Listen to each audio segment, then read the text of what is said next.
Trump's H200 chip deal was supposed to prove America still controlled China's AI future.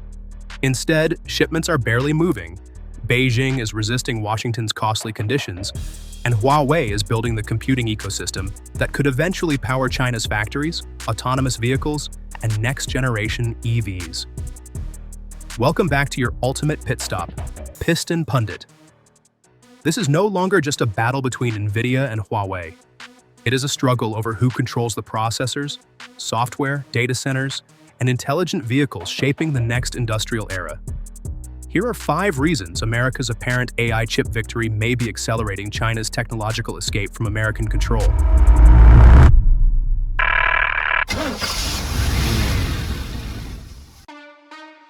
Number 5. H200 shipments begin. China barely takes the bait. The H200 agreement remains alive, but shipments to China are extremely limited. A U.S. Commerce Department official told Congress on July 14th that deliveries had begun, while 10 firms, including Alibaba, Tencent, and ByteDance, reportedly received approval to buy the chips. Those licenses, however, have not produced the sales surge NVIDIA or Washington expected. The H200 still offers major advantages in AI training and inference, reducing processing time and the amount of hardware required for demanding workloads.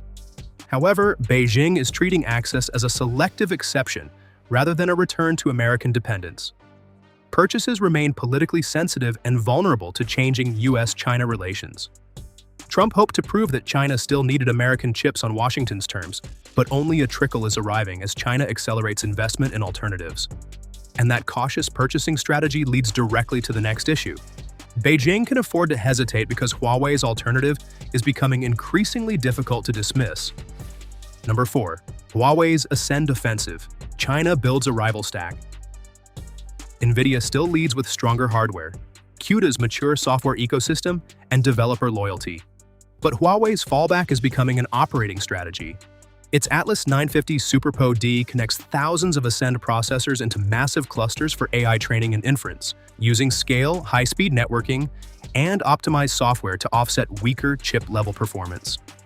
DeepSeek's V4 model has reportedly been adapted to run on Ascend systems. AI leadership depends on the complete stack: processors, memory, interconnects, cloud platforms, software frameworks, and developer experience, not one chip alone. Huawei still faces manufacturing limits, but every Ascend deployment reduces NVIDIA's software lock-in. NVIDIA may hold the faster road, yet China is steadily building another route forward. Yet Huawei's rise is only part of the equation. The next development reveals how Washington's own conditions may be making NVIDIA hardware less attractive to Chinese buyers. Number 3. Washington's H200 controls. America's leverage strategy backfires. China wanted the H200, but Beijing resisted the financial and security conditions attached. The reported framework imposed a 25% fee and required chips to pass through U.S. territory for inspection before re-export. Washington saw oversight and leverage. Beijing saw a toll booth and security checkpoint. These processors power data centers supporting cloud services, robotics, autonomous driving, smart factories, surveillance, and defense work. Accepting hardware that America can inspect, tax, delay, or restrict again would place foreign leverage inside critical infrastructure.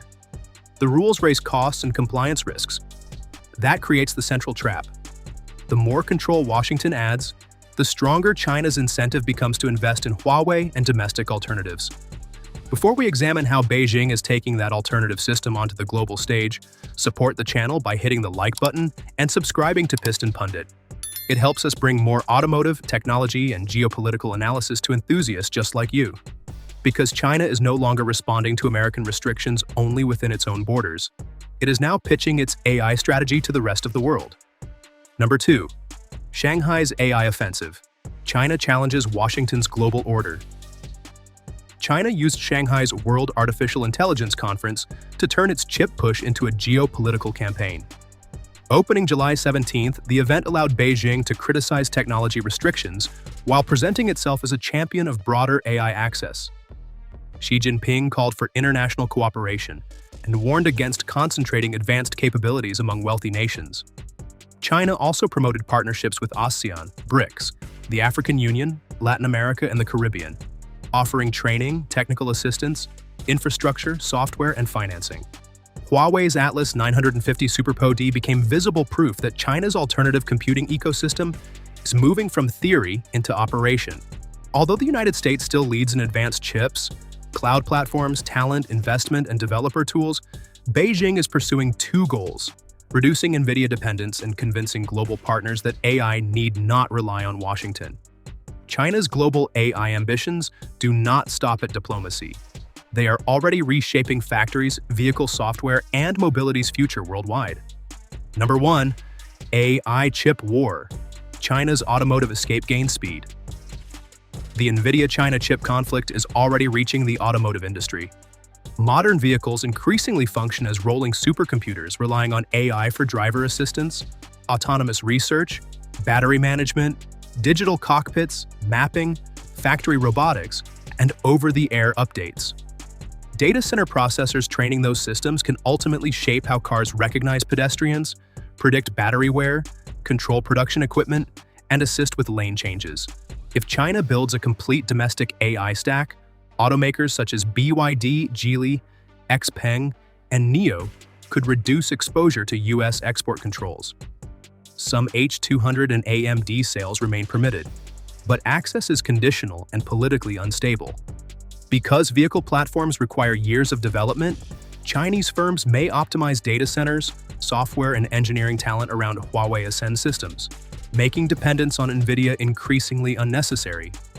That automotive shift brings the wider stakes into focus and sets up the final verdict on where this technology battle is heading. Final verdict: America leads. China builds an exit. The H200 agreement was meant to prove that Washington still controlled the gateway to China's AI future. Limited shipments confirm that the gateway remains open, but only narrowly.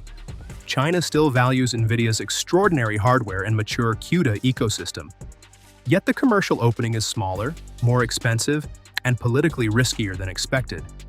Meanwhile, Beijing is constructing roads around the checkpoint through Huawei chips, domestic clusters, open-source models, and partnerships across the global south. The substitute remains imperfect, but it is no longer theoretical. It is being assembled, tested, optimized, and displayed internationally. So, did Washington's restrictions preserve American leadership or accelerate China's technological independence? Can Huawei genuinely challenge NVIDIA's complete hardware and software ecosystem? And could China's domestic AI push eventually give its automakers another decisive advantage in electric and autonomous vehicles? Please share your thoughts and experiences in the comments below. We always enjoy hearing different perspectives from the Piston Pundit community. For the latest automotive updates, technology developments, and deeper industry analysis, subscribe to Piston Pundit and turn on the notification bell so you do not miss our upcoming videos. You can also check out one of the videos appearing on your screen. There is plenty more to explore. Thank you for watching, and we will see you in the next video.